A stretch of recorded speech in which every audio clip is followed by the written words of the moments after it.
Olá, bem-vindo a mais um Drops do Céu, gotas de luz sobre a sua vida. Nós estamos falando sobre a graça, sobre as bênçãos e sobre o favor. E hoje nós vamos desenvolver mais um estudo sobre esse assunto, não é? Então, vamos lá. Hoje nós vamos falar sobre um assunto muito importante, que é nós entendermos a perspectiva de Deus. Vamos lá? Olha só esse texto aqui. Enquanto caminhavam, Jesus lhes perguntou aos seus discípulos: quem as pessoas dizem que eu sou? Eles responderam: alguns dizem que o Senhor é João Batista, outros que é Elias ou que é um dos profetas. E vocês? Perguntou Jesus. Quem vocês dizem que eu sou? Pedro respondeu: o Senhor é o Cristo, o Messias, não é? Aquele que nós esperamos. E Jesus disse a Pedro: não foi a carne e o sangue que te revelou isso, Pedro, não é? Mas foi uma revelação direta de Deus a Pedro. Mas veja a continuação. Jesus começou a lhes ensinar que era necessário que o Filho do Homem sofresse muitas coisas e fosse rejeitado pelos líderes do povo, pelos principais sacerdotes e pelos mestres da lei. Ele seria então morto, mas 3 dias depois ressuscitaria. Essa era a mensagem. Jesus já tinha falado algumas vezes com eles sobre isso. Mas enquanto ele falava abertamente sobre isso com os discípulos, Pedro, o mesmo, o chamou de lado e o repreendeu por dizer tais coisas. Jesus não fala assim, Jesus, cara. Sim, isola, dá azar, rapaz. Fala de morte, cara, negócio, né? Vamos, né? Up, não é? Eu não sei qual foi a intenção de Pedro, eu estou brincando, né? Mas Pedro chamou de lado, diz aqui a palavra, e o repreendeu. E Jesus virou para ele e disse: afaste-se de mim, Satanás. Porque você considera as coisas apenas do ponto de vista humano e não da perspectiva de Deus. Interessante, o mesmo cara que teve uma revelação ali, que não foi carne e sangue que mostrou, poucos minutos depois teve uma revelação no inferno e não conseguia entender o que Jesus estava dizendo, que ele haveria sim de padecer, que era necessário que ele padecesse, morresse, mas ressuscitasse. Você considera as coisas apenas do ponto de vista humano e não na perspectiva de Deus. Quantas vezes nós não conseguimos enxergar essa tal perspectiva de Deus? Nós estamos enxergando só o presente. E aí a nossa alma sofre. Nós ficamos angustiados, ansiosos, sem perspectivas, não é? Eu estava lendo o Salmo 23 e quando diz lá, refrigera a minha alma, eu gosto muito desse refrigera, como se fosse um radiador da alma, né? Como o refrigerar aqui, ele tem um sentido de renovar, de refrescar, de dar vigor, não é? Reanimar,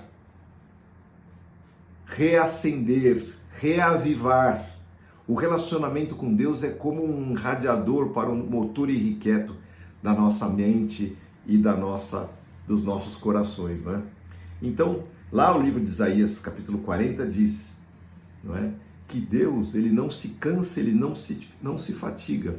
Os jovens certamente cansarão, cairão, mas os que esperam no Senhor renovarão as suas forças, texto tão lindo que a gente conhece, subirão com asas como águias, correrão e não se cansarão, caminharão e não se fatigarão. O que a palavra de Deus está dizendo? Que esse refrigério que nós temos, esse radiador, está nas mãos do Senhor. Aqueles que esperam nele, tem um turbo, um renovar da parte de Deus, que faz com que eles subam com asas como águias e olhem as situações de cima. Eu sempre pensei nesse subir como algo de nos tirar daquela situação. Estamos ali meio que rastejando e de repente o Senhor nos tira e nos leva para as nuvens, para nós vermos, né, algo diferente. Sim, ok? Mas tem um outro sentido, que é o sentido de nos mostrar a perspectiva de cima, como a águia olha, não é? Não é apenas força física que nós estamos falando aqui, mas no alçar voo que o Senhor nos leva, nós observamos a situação por outro ângulo, nós olhamos de cima, temos outra perspectiva.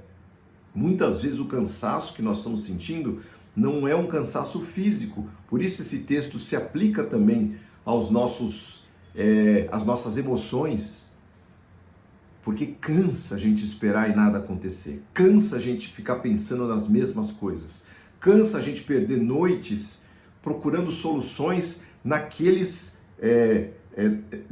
lugares que nós não conseguimos achar, não é? Então, Deus certamente, Ele tem um outro olhar e outras saídas para as encruzilhadas da vida que nos aparecem. Quantas vezes isso nos aconteceu, não é verdade? Quantas vezes nós estávamos ali batendo com a cara na parede, tentando abrir as mesmas portas, pensando as mesmas coisas, com as mesmas soluções, e de repente Deus abre uma porta, Deus mostra um caminho, Deus se revela, e aí a gente começa a entender de acordo com a perspectiva de Deus. Isaías 55 fala assim: os meus pensamentos não são como os seus pensamentos, nem os meus caminhos como os seus caminhos. Assim como os céus são mais altos do que a terra, os meus caminhos são mais altos do que os seus caminhos, e os meus pensamentos maiores, melhores, mais altos do que os seus pensamentos. Então está claro aqui que dentro da nossa perspectiva, nós muitas vezes não vamos encontrar saída para as situações que nós estamos vivendo. Isso é tão fabuloso que a graça, ela é a lente pelo qual Deus nos olha, nos vê. Olha só que interessante, é uma perspectiva dele, que a gente não tem. Nós olhamos para nós e vemos criaturas, Deus nos vê filhos. Nós olhamos para nós e nos vemos humanos, pecadores, Deus nos vê herdeiros. Olhamos para nós da nossa perspectiva e nos vemos falhos, limitados, infiéis e volúveis, que de fato nós somos. Só que os olhos de Deus, com as lentes, com o óculos da graça, nos vê lavados no sangue de Cristo, príncipes e princesas na sua presença. Por quê? Porque a palavra de Deus diz que Deus considera as coisas que não são como se já fossem. Deus, Ele não olha o início da nossa jornada, Ele vê o final. Por quê? Porque Ele vê tudo, não é? Então Ele sabe como nós chegaremos lá. Ele olha pra gente, a gente olha pra gente hoje e fala, não vou conseguir. E Deus fala, opa filho, vai sim, eu estou com você, né? Nós sofremos ao longo da nossa vida, desde pequenos, agressões, violências, bullying, opressões. Deus nos considera lavados, perdoados, renovados, vestidos de vestes brancas, celestiais, sem manchas ou máculas. Que coisa tremenda! A perspectiva de Deus, ela é além da nossa compreensão. Muitas vezes a gente fica lidando com o dia a dia e nós precisamos o quê? Parar, irmos aos pés de Jesus, clamar para que Ele nos mostre a sua perspectiva, assim como a graça abre essas portas para que possamos ser diferentes aos olhos de Deus, assim são as bênçãos que são acrescentadas, bênção após bênção, graça após graça, não é? A perspectiva celestial, queridos, ela é mais ampla, maior, melhor, no tempo e no espaço, hoje e para o futuro. Nossas perspectivas são temporais, a gente não consegue enxergar nem um segundo além do que nós estamos vivendo, que é o hoje. Nós somos limitados, somos presentes, nós somos temerosos, temerários, vemos através das nossas capacidades. A nossa lente, pelo contrário, ou ao contrário da lente de Deus, ela não enxerga além, ela enxerga o passado, enxerga o presente, enxerga a nossa capacidade e as experiências limitadas que já tivemos, o que está ótimo, né? Muitas vezes nem temos as experiências, mas se as temos, está bom, mas elas muitas vezes não são suficientes. Então, a perspectiva, não é? Com a perspectiva de Deus, nós avaliamos situações que se apresentam para nós, que são impossíveis muitas vezes de nós resolvermos. Como nós encaramos as situações que se nos apresentam.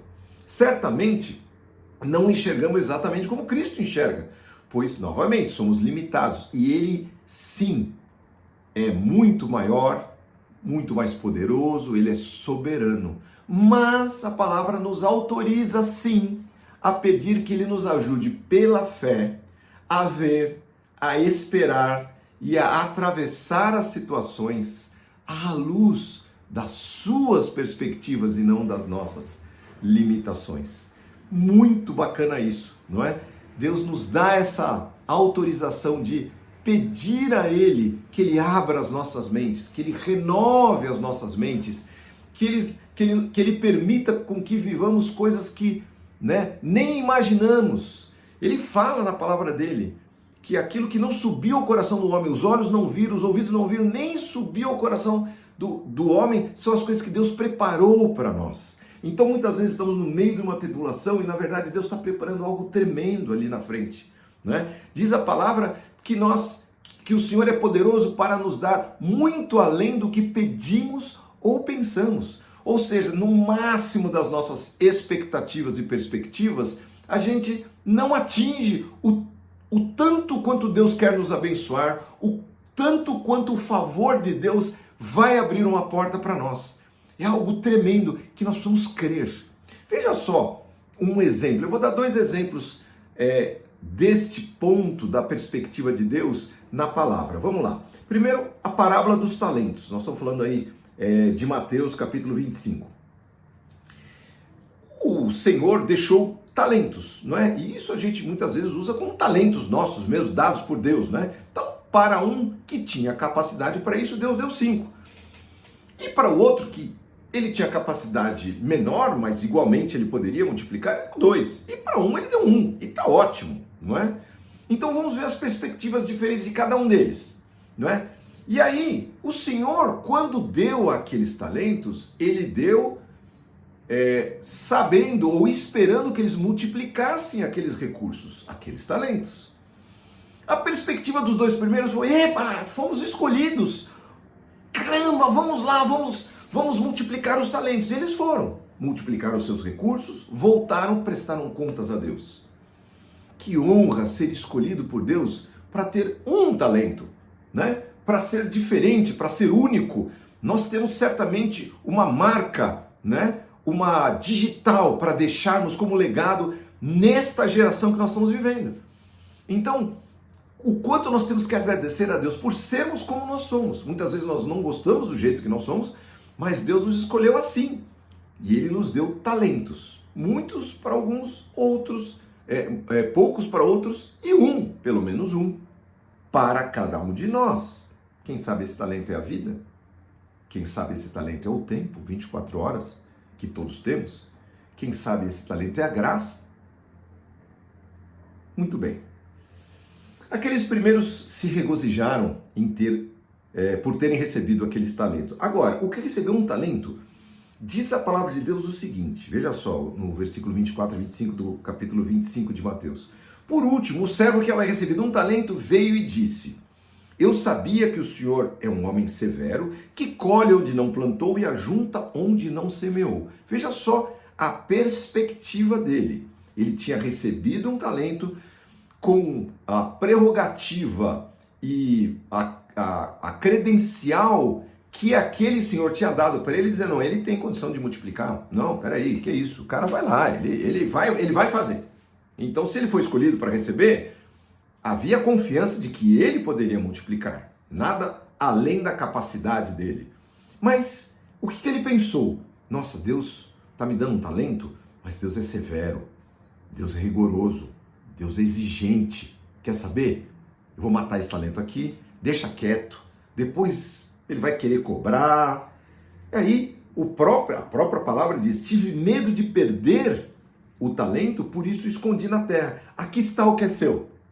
Só que, queridos, neste caso, Deus não precisa do talento que ele deu, senão ele não teria dado, né, queridos? Vamos pensar, né? Se ele deu 1 é porque ele queria 2, né? Se fosse para ficar com 1, ele ficaria com ele, não precisa escolher o cidadão aqui para o qual ele deu, tá certo? Então, esse pensamento, essa perspectiva de esse cara é muito exigente, ele vai me cobrar. Quantas pessoas pensam assim de Deus? Não, eu não vou incomodar. Deus está ocupadíssimo. Já imagina quantos anjos ele tem para administrar? Imagina as estrelas, imagina os sóis, imagina tanta criatura, esse exato momento. Você imagina a quantidade de oração que está chegando diante dele. Então, a nossa perspectiva é que Deus é a gente. Tipo assim, nós nos aborrecemos, nós estamos com a agenda cheia, não dá tempo de fazer nada, como se Deus fosse limitado assim. Gente, Deus não é isso. Deus é criador de tudo. Diz a palavra, mantenedor de tudo. Então, não é só que ele criou e largou. Ele cuida de tudo, não é? O mar para ali porque Deus quer. Diz a palavra que não cai um fio de cabelo da sua cabeça sem que Deus saiba. O meu já caíram vários, ele sabia disso. Então, vejam só. Às vezes nós vamos ficar diante de Deus de maneira distante, por quê? Porque a nossa perspectiva é, não, ele é rigoroso, não, ele não vai querer, não, ele tem muita coisa para fazer, não, então só vou receber esse pouquinho. Então, olha, Deus estende a mesa para nós e nós vamos lá nos servimos de uma torrada, né, uma torradinha, comemos, ai, Deus tá muito bom, Deus, olha, muito obrigado, ok, gratidão é bom, mas Deus estendeu a mesa, querido, para que você e eu possamos usufruir da sua presença. A perspectiva de Deus, ela nos leva a outros caminhos, ela faz com que subamos com asas como águias, não é? Então, em vez dessa visão mesquinha, tacanha e infrutífera, nós podemos deixar a perspectiva à luz do medo e da covardia e irmos para a perspectiva da fé, do ânimo. Deus vai fazer. Às vezes, situações difíceis, ok, vamos aguardar, vamos esperar. Diz a palavra de Deus que aqueles que esperam em Deus esperam como os guardas esperam pelo nascer da manhã, pelo romper da manhã. Não é? Imagina os guardas naquela expectativa do inimigo ao seu redor e o quanto eles estão esperando para que eles possam enxergar pela luz do sol, para que eles possam se defender ou atacar.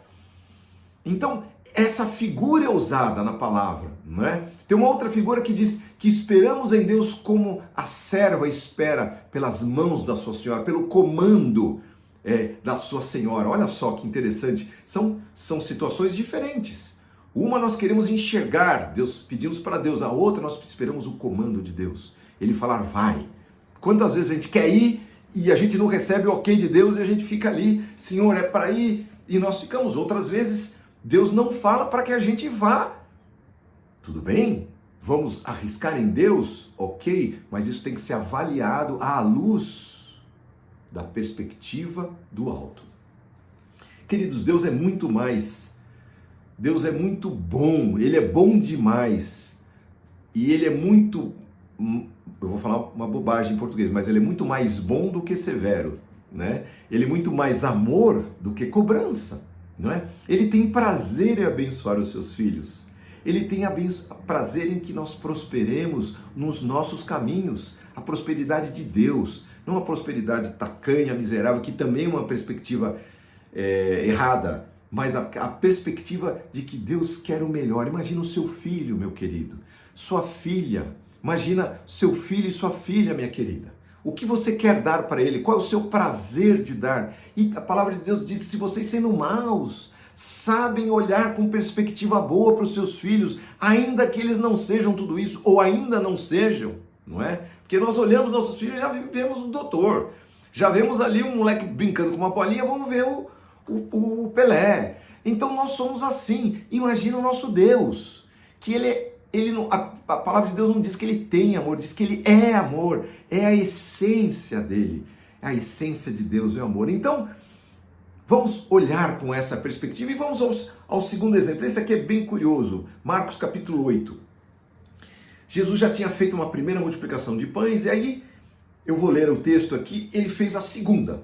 Naqueles dias, a partir do versículo 1, outra grande multidão se reuniu e mais uma vez o povo ficou sem comida. Jesus chamou os discípulos e disse, tenho compaixão dessa gente, estão comigo há 3 dias e não tem mais nada para comer. Se eu os mandar embora, com fome desmaiarão no caminho. Alguns vieram de longe, Jesus com compaixão. Os discípulos já falaram, ih, pronto. Como conseguiríamos comida suficiente nesse lugar deserto para alimentá-los? Lembrando que eles já tinham visto uma multiplicação de pães, certo? Recente. Jesus perguntou, quantos pães vocês têm? 7. Lembra que o primeiro lá, não é? Eram 5 pães, 2 peixinhos. E aqui 7. Então Jesus mandou todo o povo sentar-se no chão, tomou os 7 pães, agradeceu a Deus e o partiu em pedaços. E em seguida entregou aos seus discípulos, que os distribuíram à multidão. De novo, veja só que a graça se multiplica. Veja só que a perspectiva de Deus ela pode se repetir. Veja só que Deus não é mesquinho. O poder de Deus não termina no primeiro milagre. Nós não precisamos ficar com medo de incomodar, não é? Bom, e aí vai. Distribuíram a multidão. Eles encontraram ainda alguns peixinhos, olha, tinha uns peixinhos também. Jesus também os abençoou e mandou que os discípulos os distribuíssem. Todos comeram à vontade. Depois os discípulos recolheram 7 cestos grandes com as sobras. Naquele dia havia cerca de 4.000 homens na multidão. Após comerem, Jesus os mandou para casa e em seguida entrou com seus discípulos no barco e atravessou o mar. Lá na frente, ele encontra com os fariseus, que estavam lá, óbvio, para jogar uma pegadinha em Jesus Cristo e perguntaram, Jesus, faz um sinal para a gente entender, para a gente crer que o Senhor é Deus. Jesus olhou e falou, não vou fazer sinal nenhum. E foi embora. Não é? No versículo 14, ele os deixou e entrou de volta no barco e atravessou para o outro lado do mar. Os discípulos, porém, olha só que curioso, se esqueceram de levar comida. Tinham no barco apenas um pão. Enquanto atravessavam o mar, Jesus os advertiu e falou, olha, fiquem atentos, tenham cuidado com o fermento dos fariseus e o fermento de Herodes. Eu estava ali meditando no que tinha acontecido, os fariseus tinham vindo, na situação de Herodes, né, que tinha se casado com a irmã dele, matado lá, o marido dela, sim, e acabou decepando a cabeça do João Batista. Então ele estava ali. Aí os discípulos começaram a discutir entre si e a se culparem por não haverem trazido pão. Veja. Ao saber do que estavam falando, Jesus disse, por que discutem sobre a falta de pão? Ainda não sabem? Ou não entenderam? Seu coração está tão endurecido que não compreendem? Vocês têm olhos, mas não veem? Têm ouvidos, mas não ouvem? Não se lembram de nada? Quando eu reparti os 5 pães entre os 5.000, quantos cestos cheios de sobras vocês recolheram? 12, responderam eles, na primeira multiplicação. E quando eu reparti 7 pães entre os 4.000, quantos cestos grandes cheios de sobras vocês recolheram? 7, responderam. E ele perguntou, e vocês ainda não entendem? Vejam só, queridos, a perspectiva ali estava tão tacanha, tão miserável, que os caras viram um evento como esse. Eles recolheram, que deu, assim, eu queria destacar que deu trabalho. Acabou, eles distribuíram e depois ainda eles colocaram no cesto. E o que faz com esse cesto? Distribuíram. Então marcou, não foi um negócio que passou despercebido, mais ou menos, que eles não tivessem entendido. E aconteceu 2 vezes. E aí na terceira, quando eles só tinham um pãozinho, falaram, não, Jesus deve estar preocupado com a negócio de pão, cara. A gente só trouxe um, é por isso que ele está perguntando, esse negócio de fermento dos fariseus. Jesus estava querendo que eles se guardassem da doutrina dos fariseus, que era hipocrisia, não é? Ou da de Herodes, que era a tolerância à carnalidade. Era isto que Jesus queria mostrar para eles. Mas eles estavam tão focados em que aquilo poderia ser algo importante, que eles não atinaram, não é? Então, por que fermento? Né? Só para explicar, porque um pouco disso, da hipocrisia, da tolerância, da carnalidade, contamina toda a nossa alma, nossa família, nossas empresas, nossas igrejas, nossos corações, nossos povos. Por isso Jesus falou, tomem cuidado, não é? Jesus enxergava com outros olhos, com outra profundidade, com outra perspectiva. Mais do que isso, ele os estava ensinando que por trás dos episódios que eles estavam vivendo e que nós vivemos, Cristo nos ensina lições profundas, com as quais veremos além das nossas próprias vidas, não é? Jesus, a gente passa às vezes uma tribulação, Deus está querendo mostrar algo novo, algo grandioso, algo maior, não é? E eu queria encerrar, queridos, contando uma história que eu li essa semana. Diz que um sábio estava caminhando na Idade Média e ele viu uma construção.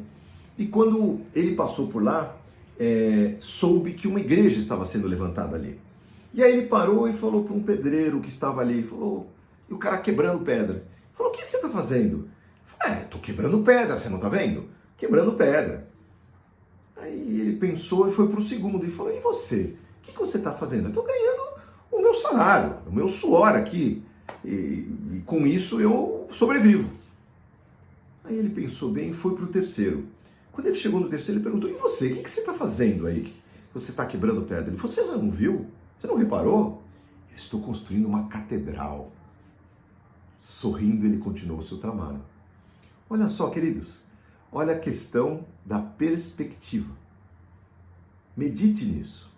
Você está vivendo a sua vida para quebrar pedra? Para ganhar o seu pão, o seu dinheiro? Não é? Sabendo que Jesus multiplica os pães, não é? Que ele fala que o pão de cada dia ele nos dá, e que nós devemos pedir sim, mas que ele nos dá, e que a gente não deve se preocupar com essas coisas? Ou nós estamos construindo catedrais que agradem o coração de Deus? Não é? Vamos orar. Senhor Jesus, estou aqui diante de bastante gente, Senhor, que muitas vezes, como eu, passamos situações tão difíceis, Senhor, que as nossas perspectivas são miseráveis, Senhor, são mesquinhas, e a gente não consegue enxergar nada, nem um palmo à frente do nosso nariz. Mas a Tua palavra está nos ensinando que quando passarmos por essas situações, nós devemos esperar em Ti, Senhor, esperar o melhor, subir com asas como águias, Senhor, dar a Ti o crédito de ser Deus Todo-Poderoso, Criador do céu e da terra, sabendo que o Senhor nos olha hoje como nós somos, tão finitos, tão limitados, como se nós fôssemos anjos do céu. O Senhor nos vê assim, assentados à Tua mesa, desfrutando, Senhor, das Tuas riquezas, da Tua graça, das Tuas bênçãos, do Teu favor. Senhor querido, abre os nossos olhos, tira os nossos olhos do chão, Senhor, que possamos olhar para cima, que possamos ver maior, que a nossa visão se amplie, Senhor. Dá-nos amplitude, Senhor, que possamos crer mais, que possamos esperar mais em Ti, Senhor, que possamos Te agradecer porque o Senhor vai trazer amanhã, Senhor, o amanhecer virá, o Senhor vai trazer, Senhor Jesus, o comando, virá o comando, Senhor. Nós esperamos em Ti, nós Te amamos e queremos Te servir de todo o nosso coração. Então abençoa todos que estão ouvindo esta mensagem e que eles possam sim desfrutar da Tua presença, da Tua orientação, Senhor, da Tua perspectiva e que possam ver, Senhor, com os Teus olhos, Senhor, com as Tuas lentes, que possamos, Senhor, viver, Senhor, para Te agradar, Senhor. Senhor, abre o nosso entendimento em relação à Tua palavra, em relação ao Teu Espírito Santo. Senhor, que possamos olhar, Senhor, as situações com discernimento espiritual. Senhor, dá-nos sabedoria do alto, Senhor. Fortalece, Senhor, as nossas mãos, os nossos joelhos. Fortalece, Senhor, as nossas vidas em Ti, porque Tu és o nosso Deus e nós Te amamos. Muito obrigado, Senhor. Em nome de Jesus. Amém. Obrigado, queridos. Mais uma vez, compartilhamos a palavra com você, nesse Drops do Céu, luz, de Deus para os seus caminhos. E que, se você gostou, curta essa mensagem, coloque a sua dúvida, aquilo que você quer comentar, aperte o sininho para você receber a próxima mensagem e não deixe de se inscrever no nosso canal, porque cada semana nós vamos trazer uma mensagem nova da parte de Deus. E que Deus abençoe em nome de Jesus. Amém.